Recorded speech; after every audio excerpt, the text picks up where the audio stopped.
With the release of their first and second generation MPKs, Akai created probably one of the most versatile and widely used MIDI controllers. And now, with the Akai MPK Mini MK3, they've improved on the formula once again. Today we're going to be unboxing and taking a look at the new improved features of the Akai MPK Mini MK3. But first, if you're new to the channel, welcome.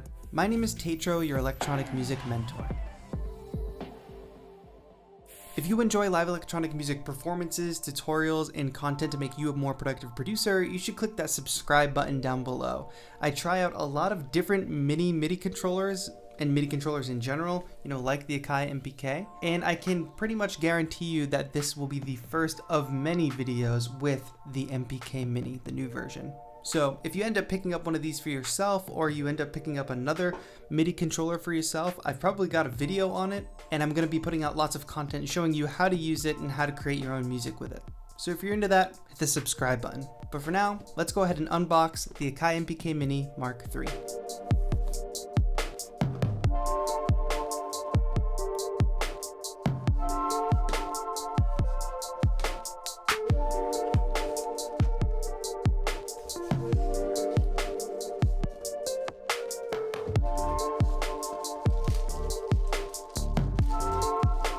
Wow, she's nice. So, of course, we get the proper keyboard within the box. We also get our USB cable and our basic manual, warranty information, etc. So, actually, the Akai MPK Mini comes with lots of software. Yes, here it is. So, they call it a complete music production starter kit, and it pretty much is that. So MPC Beats is Akai's new, limited version of their MPC software for your computer that you can completely make your own beats in. Within that, you can also get Hybrid 3, Mini Grand, and Velvet. So some great sounds in there. You can get making music right out of the box with the free included software, which is very, very cool. But now, of course, the moment we've all been waiting for. And what's cool about the fact that we just had that little ASMR moment is because the MPK Mini MK3 has a little screen, which is really amazing and more than I could have hoped for. And let's continue on and look at some of the more improved features. So 8 knobs, just like the old MPK, but these aren't just knobs, these are endless encoders, meaning that if we spin them, they'll just keep spinning. So there's no start and end points. Whatever parameter you select on your screen, you'll be able to just, start turning the knob and not have to worry about its position. Huge improvement. Love to see that. We have the return of our joystick here, which has kind of been a staple since the last generation of the MPK. We use that for pitch bend and modulation. We have our onboard arpeggiator. These pads, which actually look a little bit more robust than the original or the second edition of the MPK, which is great. I'm told that these are MPC style pads built right into this controller. Of course, we have our sustain and USB port on the back, and I just want to take a moment to appreciate the aesthetic upgrade of the Akai MPK Mini MK3. It really doesn't look as toyish, and I don't really mean that as an insult, but if we take a look at the Mark II, it's got a very, very plastic looking build to it, and while this version is indeed plastic, it is a bit heavier. It feels like it has a little bit more heft, so a better build quality, but also just this design here on the sides. I don't know if you all can really see that. It's got kind of a brushed metal look here, which is really nice. The way it's got an angle, it goes up and then across. Just an overall very good improvement to the aesthetic quality of the Akai MPK Mini MK3. Makes it look much more like a professional tool, which I think a lot of people, and for good reason, because it's great for beginners, think of it as a beginner's tool or a beginner's, quote unquote toy, but it's really not that at all. It really is a very versatile MIDI controller. And now the aesthetic sort of matches the fact that, not only can beginners use it, but I'm sure a lot of pros are throwing this in their backpacks. Along with this brand new MPK Mini MK3, we have a brand new generation of keybed. So these keys feel a million times better than the Mark II and the Mark I, of course. So it actually feels like they've constructed these keys completely differently. So whereas I'm pressing the keys on the Mark II, the old version, it feels like I'm basically just bending some plastic on the inside, whereas each one of these keys feels like it got smoother travel. I don't know how to best describe it in a video, but this is a new generation of keybed. So one of the main complaints about a lot of these MIDI controllers and, you know, the older versions of the Akai MPK Mini especially was the keybed indeed. But I think some of you who had complaints about the keybed in the past will be pleasantly surprised by this new generation of keybed. So now let's go ahead and plug in the MPK Mini Mark III and, you know, try out some of these new bells and whistles. And no, I'm not using the USB cable they packed with it just because I have one that's already, you know, wired to my desk setup. All right. I love also the detail of these backlit buttons. So as you're seeing here, the button text is backlit. Meanwhile, the buttons on the previous MPK, you know, the whole kind of rectangle would illuminate. The words would illuminate through, but I love the detail of these black buttons here with red illuminated text. That's just another, you know, beautiful aesthetic upgrade. So right away, what I'm seeing here is the screen came on and it says PGM MPC BPM 120. Now, I'm an Ableton Live user. You might use a different DAW. So what I'm hoping is that I'm able to actually switch this into an Ableton compatible mode. Let me see what's actually available. And now I'm going to assume that I just hold the program select button and I can use the pads to load different programs. And right away, so the second pad is an Ableton Live template essentially. Let's see what other templates they have in there. Logic Pro X, FL Studio 20, is that 2.0? I'm not sure. GarageBand, Chroma pads, major pads, and minor pads. That's interesting because I assume that might imply a scale. Let me bounce back for Ableton Live because I actually have that open over here, and let's just play.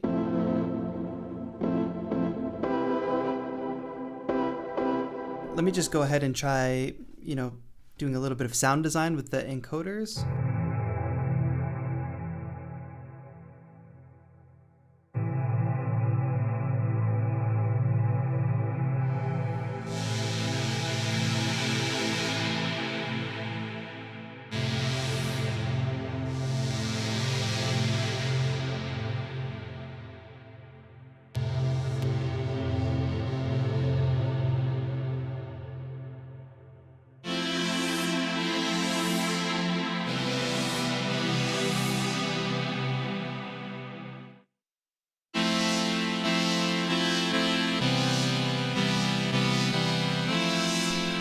Very, very cool. Yeah, so immediately syncs up right away with the macro knobs on screen in Ableton Live. And I can't tell you what an improvement Endless Encoders is on a controller like this. Previously, the only mini MIDI controller, I believe, from a major company that we've had is the Arturia Mini Lab. Great to see it on the MPK. Of course, we have an arpeggiator built right in.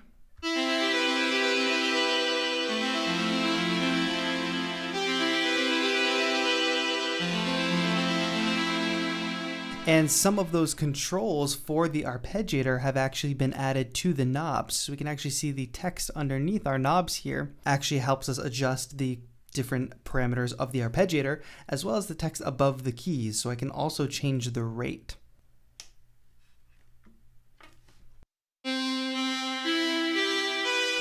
So by holding arpeggiator on and off and pressing a key, I can change the rate.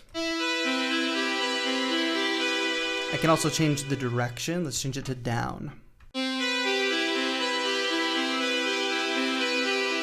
I can add in an octave.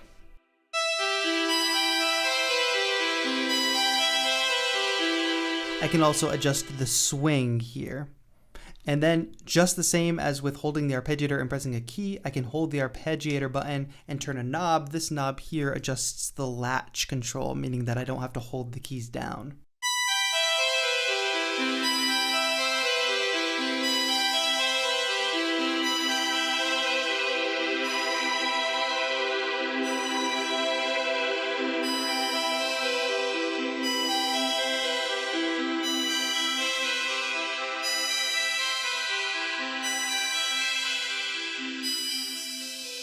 And already we're having a bit of fun with the MPK Mini. Let's go ahead and try out the pads really quick.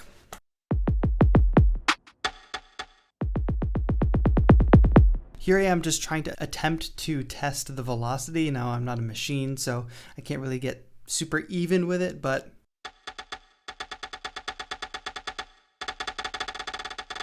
you can hear there I'm getting some pretty fast rolls. You know, I'm definitely not a professional finger drummer, but I can hear that it's at least registering a pretty high rate.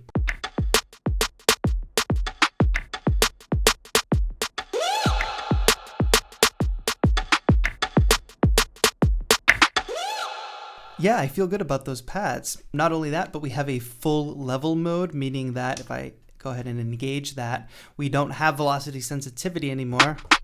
No matter how hard or soft I play it, it will always come through at the same velocity, which is useful for some cases. But so this is full level on and full level off. We're getting different levels with full level turned off. There's also a note repeat function.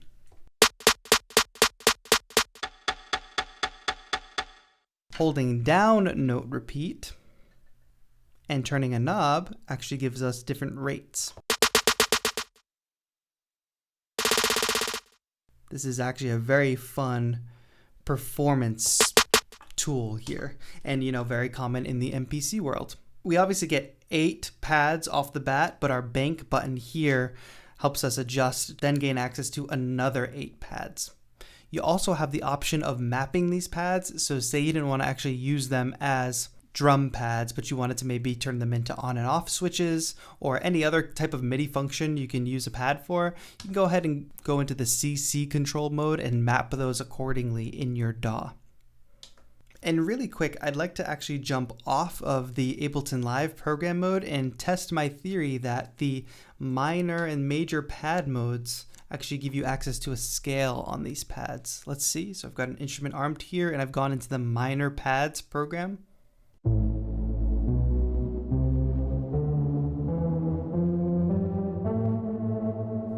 Beautiful. So it looks like they've jam-packed a scale mode into these pads, which is very, very cool.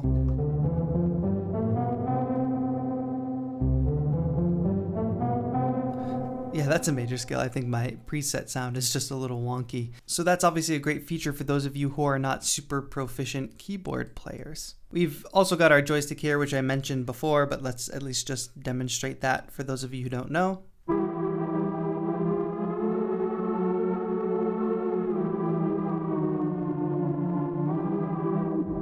Modulation.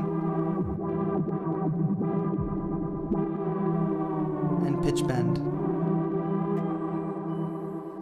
And some of these may seem like minor improvements, but the addition of a screen is huge for a controller of this size. And at this price, endless encoders is just a huge improvement. It's a natural improvement for them to have made. And overall, the improved hardware, the MPC style pads and the Generation 2 keybed, very good improvements for the MPK Mini MK3, which, the previous generations being some of the most popular MIDI controllers that I mentioned at the top. I very much expect this new version to be even more popular than the previous versions. But I've done a lot of talking so far, so what I'm thinking is let's take the MPK out for a proper spin and go ahead and make a beat with it. Oh, and Akai was nice enough to send along the Stormtrooper colorway. I mean, that's another great thing about these controllers. They come in these different aesthetic colors. I believe there's an all black version as well. Let's take this one out for a spin. By the way, yes, I know I don't need 2 Akai MPK Minis. However, if you're subscribed to this channel and you have notifications turned on, I think you'll be pleasantly surprised to know that we'll be doing giveaways very soon in the future. So make sure you're subscribed, notifications on, and we're going to be giving one of these away. Don't worry, I don't need to be hoarding these to myself.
Real quick guys, before we head back up to the studio, if you want to see like a breakdown or a tutorial of all the sounds and how I made that beat, just let me know in a comment down below.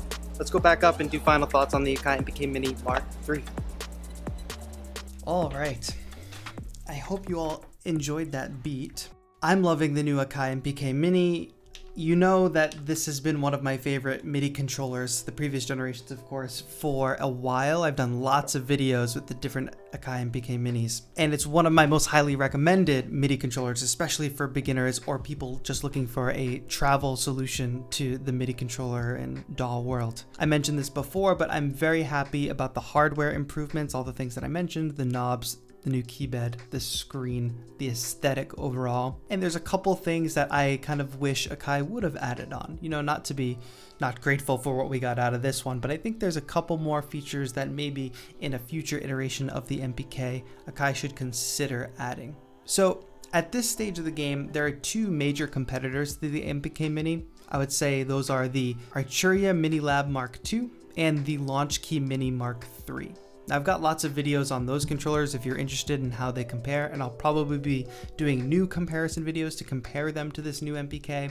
But one thing both of those two other controllers have that this one does not is a MIDI out jack. So you can hook up to outboard gear, whether you have a groove box or whether you have a synthesizer. That would have been nice to see. A lot of companies are using just a mini 1/8 inch jack for the MIDI out now, and it would have been nice to have that here on the MPK. The other drawback for me, especially as an Ableton user in using an Akai MPK Mini, is just some workflow functionality. There's no transport controls on here. Those could have been included and would have been universal for all DAWs. I could at least put a play, stop, and record, and have them function appropriately with each piece of software. I would have actually taken that over the arpeggiator. Arpeggiators are always something you can add into software, and especially if this isn't going to have MIDI out and I'm not going to be using it with hardware, I could always just add the arpeggiator in software. I don't necessarily need it here on the hardware. So instead of having the arpeggiator, swapped it for some transport and workflow tools. One of the biggest competitors to this for Ableton Live users is the Launch Key Mini Mark III, and the reason for that is that controller is essentially made for Ableton Live, meaning you can launch clips, record, capture MIDI, all things that don't matter to you if you don't use Ableton Live, but for an Ableton user, in the same kind of package and form factor, you get a lot more functionality. So that's just my wish list for maybe a future edition of the Akai MPK Mini. But what do you all think? What do you think of the new features on the Akai MPK Mini? Let me know in a comment down below. Are you happy? Are you excited? Are you gonna pick one up? I'll put the link so you can check out the price and check out the product specs in the description down below. And I hope you enjoyed this video. And if you did, give me a subscribe, like the video. Any engagement you guys can give really helps the channel out a lot, and I can guarantee you I will not disappoint you if you subscribe to this channel. There will be lots more videos with the Akai MPK Mini Mark III and other really cool MIDI controllers, in addition to a bunch of really cool beat making tutorials and live streams. We're live streaming every single week on this channel, whether it's a call-in show on Mondays, an interview series on Thursdays, or just full-on beat making live streams, making beats from scratch and posting them after the stream. It's been a lot of fun. Links to socials and Spotify and all that, everything you need to know is in the description down below. But for now, this has been TAETRO, your electronic music mentor. Have a good one.